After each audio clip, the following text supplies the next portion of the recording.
My mom left me alone on my birthday. Now, I own the house, they're all getting evicted. I'm an 18-year-old guy, and my life has always been complicated. My dad passed away when I was only 10, leaving behind a house and some savings that were placed in a trust managed by my grandparents. I grew up knowing the house would legally become mine when I turned 18. Until then, my mother had full access to live in it, manage the household, and take care of me, or at least it's what everyone expected her to do. But as the years went by, it became clear that my mother's priorities had shifted entirely. After remarrying when I was 12, she seemed more focused on her new husband and their kids than on me. I became more of an afterthought, just someone who lived in the house while she played happy family with her new crew. To be honest, I got used to it. My grandparents were my saving grace, always checking in on me, providing for my needs, and ensuring I was okay. They even handled all the legal paperwork for the house until my 18th birthday. Fast forward to a few weeks ago, leading up to my birthday, my grandparents had been in contact with the lawyer who managed my dad's estate. They told me that the house's ownership would officially transfer to me on my birthday. They also mentioned that once I became the legal owner, I could decide who lived there. That information stayed in the back of my mind, but I didn't think much of it at the time. I had no idea how important it would become. The day of my 18th birthday came, and I was excited to celebrate with my family, or at least that's what I thought. The night before, my mom mentioned casually, "Oh, by the way, we're heading to a resort tomorrow for a vacation. It's just me, your stepdad, and the kids. You don't mind, right? You're old enough to stay here alone." I stared at her, stunned. "You're going on vacation on my birthday?" I asked. She waved her hand dismissively. "Don't make this a big deal. We've had this plan for months. You'll be fine. Order pizza or something."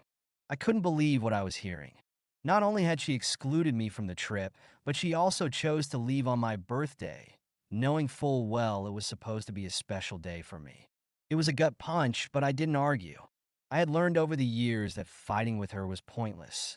That day, my grandparents came over to celebrate with me. They brought a cake, some gifts, and a sense of love I hadn't felt in a long time. My grandpa handed me an envelope and said, "This is from your father's lawyer.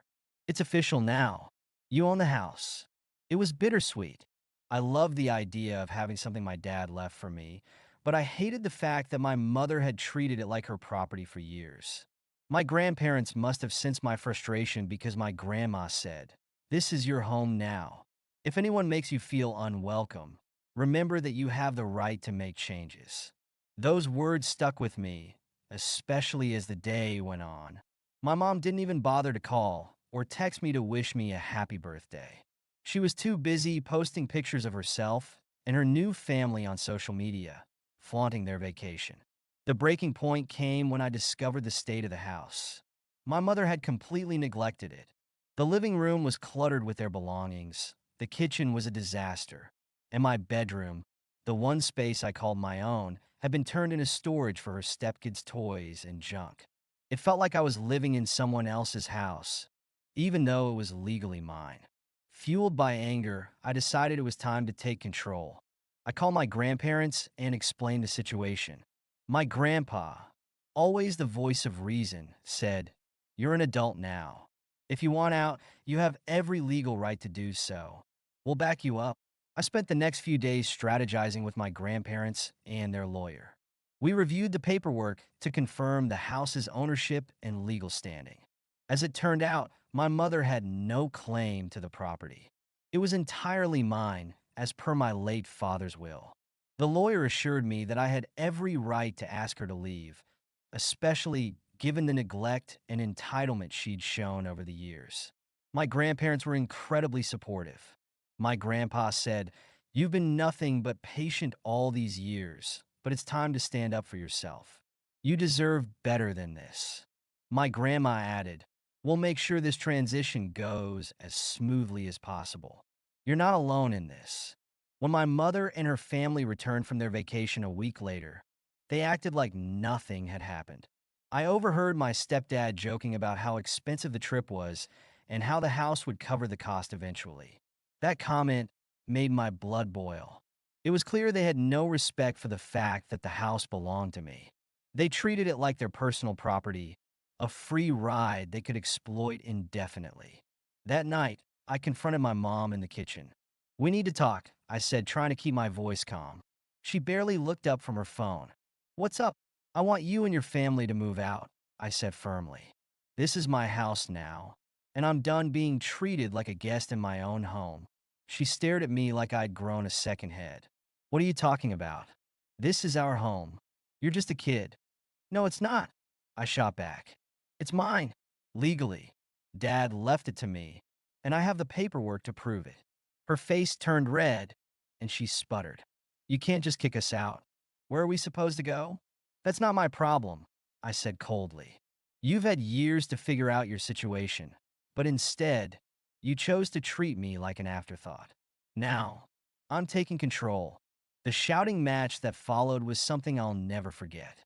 My mother called me ungrateful, selfish, and every other name under the sun. My stepdad joined in, accusing me of being a spoiled brat. Even my step-siblings got involved, whining about how unfair it was. But I stood my ground. "I'm not the one who abandoned their kid on their birthday to go on vacation," I reminded her. "I've put up with your behavior for years, but I'm done. You have 30 days to pack up and leave."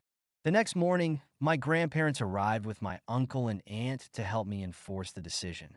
They were a united front, ready to back me up in case things got ugly. My grandpa handed my mom a formal eviction notice, prepared by the lawyer, and explained that she had no legal grounds to fight it. My mom tried every trick in the book to manipulate me. She cried, begged, and even tried to guilt-trip me by saying, "Your father would be so disappointed in you." That line hit me hard, but my grandma quickly stepped in.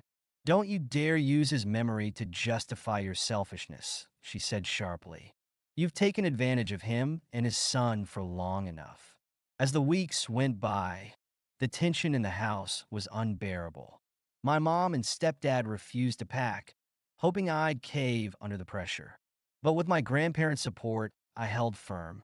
My uncle even offered to help me change the locks if they didn't leave voluntarily. Eventually, my mom realized I wasn't bluffing. On the final day of the eviction notice, she and her family loaded up their belongings and left. There were no heartfelt goodbyes, no apologies, just bitter glares and muttered insults. When the door finally shut behind them, I felt an overwhelming sense of relief. For the first time in years, the house truly felt like mine. My grandparents and I spent the next few days cleaning and reorganizing, turning it into a home I could feel proud of. My grandma even helped me redecorate my room, which had been turned into a dumping ground for my step-siblings' toys. It was a fresh start, and I was determined to make the most of it. But my mother wasn't done causing trouble. A week later, she showed up at the house unannounced, banging on the door. "You can't just kick us out like this," she screamed when I opened it. "This is my home too." "No, it's not," I said calmly. "You had years to make it yours, but you treated it like a free ride. Now it's mine, and you're not welcome here." She tried to push past me, but my grandpa, who was visiting that day, stepped in. "You need to leave," he said firmly. "This is his house, and you have no right to be here." Her tone shifted from anger to desperation. "Where are we supposed to go? We have nowhere else." "That's not our responsibility," my grandpa replied. "You've made your choices. Now it's time to live with the consequences." Realizing she wasn't going to get anywhere, she left, but not before hurling a few choice insults my way. It hurt, but I reminded myself that I wasn't doing anything wrong. I was simply reclaiming what was mine. In the weeks that followed, my mom's behavior became increasingly erratic. She called and texted me constantly, alternating between guilt trips and threats. "You're tearing this family apart," she'd say one day, only to follow it up with, "Don't think I won't take you to court over this." I consulted with a lawyer handling my dad's estate, who reassured me that she had no legal grounds to contest the ownership of the house. "You're doing everything by the book," he said. "She's just trying to intimidate you." Even so, the stress started to take its toll. That's when my grandparents stepped in once again, rallying the rest of the family to support me.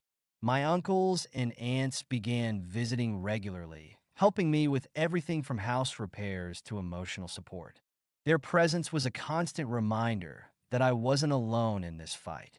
The final straw came when my mother tried to manipulate the situation further. She spread rumors among extended family members, painting me as a heartless son who had turned his back on his own mother. Some relatives believed her, but others knew better. My uncle confronted her directly at a family gathering, calling out her lies and reminding everyone of how she had treated me over the years. "You abandoned him on his birthday," he said, "and now you're playing the victim? It's time to take responsibility for your actions." Eventually, my mom realized that her tactics weren't working. The calls and messages stopped, and she disappeared from my life entirely. It was bittersweet. I still love her despite everything, but I knew that cutting ties was the healthiest choice for me. With my mother and her new family out of the picture, life became peaceful for the sanctuary. My grandparents continued to visit regularly, helping me settle into my new reality as a homeowner. My aunts and uncles pitched in with advice and support, ensuring I never felt overwhelmed. The sense of independence was empowering. I enrolled in community college, started working part-time, and began planning for my future. Every time I walked through the door of my house, I felt a deep connection to my late father's legacy. This was more than just a property. It was a symbol of his love and care for me, a reminder that he had always wanted the best for his son. Months later, I received an unexpected call from one of my extended relatives who had initially believed my mother's lies. They had learned the truth about her behavior and wanted to apologize for doubting me. "I'm sorry we didn't see it sooner," they said. "You didn't deserve any of that." It was a small but meaningful moment. I realized that the people who truly cared about me would eventually see the truth, even if it took time. One day, as I was organizing some old belongings in the attic, I came across a box of my dad's keepsakes. Inside were photos, letters, and a journal he had kept. As I read through his words, I felt a renewed sense of purpose. He had written about his dreams for me, his hopes that I would grow up to be strong, independent, and kind. It was a poignant reminder that, despite all the challenges I had faced, I was on the right path. The final chapter in this saga came when my mother tried to reach out again, months after going silent.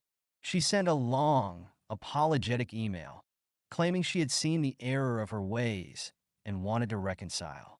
While a part of me wanted to believe her, I couldn't ignore the years of neglect and entitlement. I replied with a simple message: "I hope you find happiness, but I've moved on. Please respect my boundaries. Today, I'm in a much better place. My house is truly my home, filled with love, laughter, and the memories of my dad. My grandparents are proud of how far I've come, and I'm grateful every day for their unwavering support." To anyone reading this, remember, standing up for yourself is never easy, but it's always worth it. Thank you so much for listening to my story. If you have any thoughts, I'd love to hear them, so please leave a comment. Don't forget to like and subscribe if you want more stories like this one.